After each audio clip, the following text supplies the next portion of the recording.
So I'm just gonna get straight into the video, and today I'm just gonna be sharing some tips with you on how to get your visa approved. Please note that even though this is my information that I'm going to be giving to you, it does not mean that you will get through because I said these things or because you have these things, but it's just a way for you to know exactly what is expected of you, and I guess just to give you guys a more detailed walkthrough of the process. So let's get into it. If you're new here, my name is Anthonette. Welcome to my channel. If you haven't subscribed, don't forget to subscribe. It's free to subscribe. Click the button down below so that you could be notified anytime I upload a new video. By you clicking and subscribing, it's actually helping me. So if you want to help out a girl, click the subscribe button, like the video, and share the video as well. First thing first, if you are filling out your application on your own, I would advise that you go through your paper before submitting it. Make sure that every detail is correct.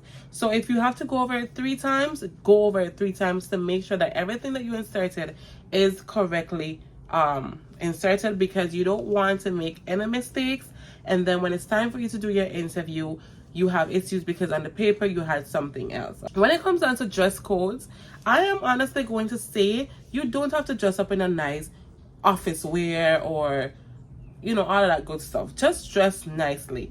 I wore this to my interview today. It's just basically a top, and I wore jeans and a tennis. Now, of course, you do not want to go there showing your body parts. You don't want to show skin. You want to make sure you're fully clad and make sure that you know, you don't have like some heavy lashes and, you know, heavy makeup and all that good stuff. Of course, you could wear your makeup, you could have a little lashes, but make sure it's not too loud or louder than your outfit. Make sure you go there with a positive attitude.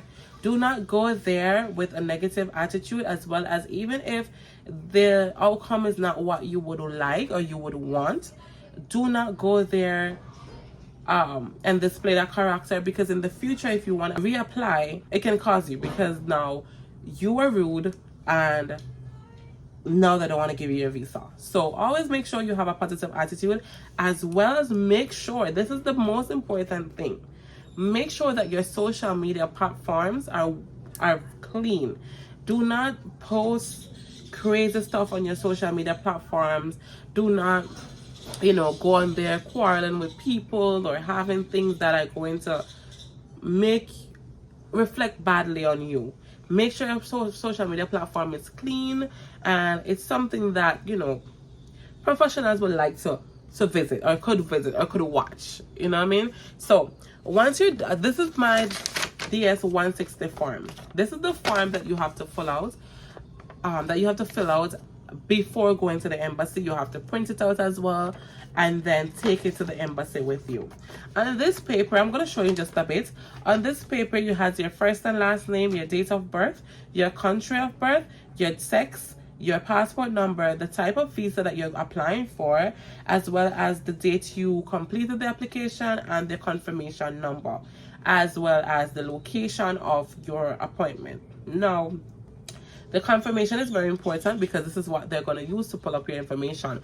So if you don't have this paper, it makes no sense, because you need this paper to even get in. So this is what it looks like.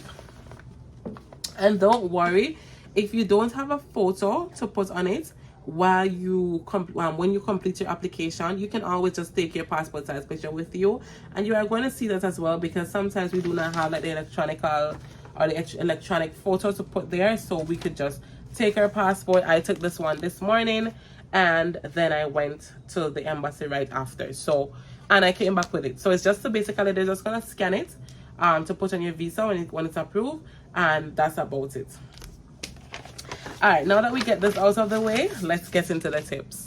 Tip number 1. Having a job in your current country will not guarantee to have your visa issued. Immigration also look at your length, current and previous employment. They also look at the type of job you've had and your income. So not because you're working means that you're going to get a visa.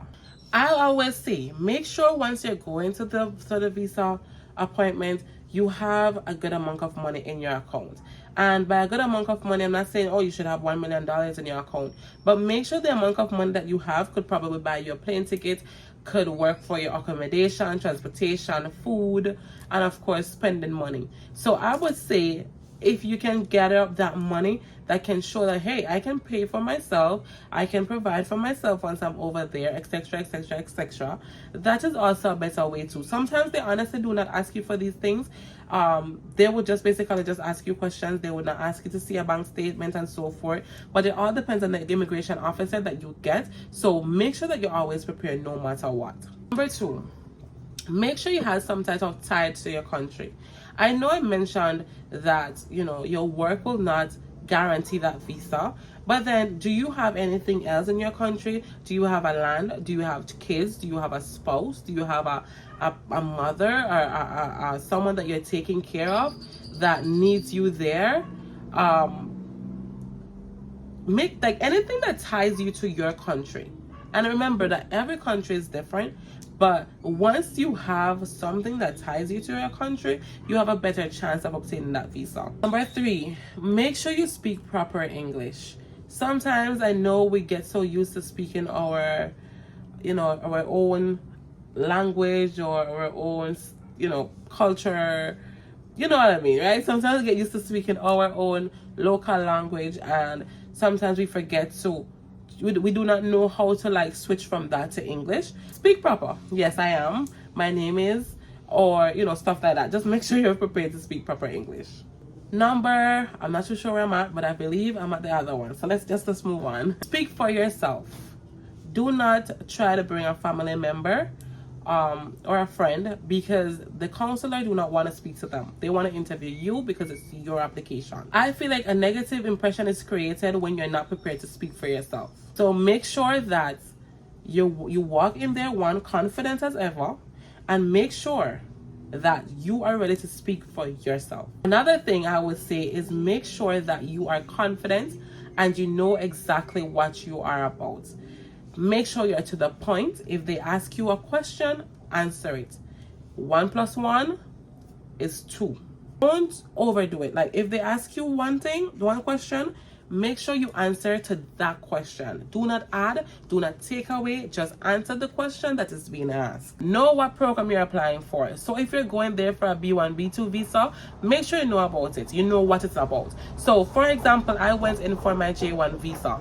So I knew that I needed my DS160 form. I knew that I needed my civis form to show that I paid for the civis, and of course the DS160 form had all my necessary information, on that paper. So I just had to give them that. They took care of the rest.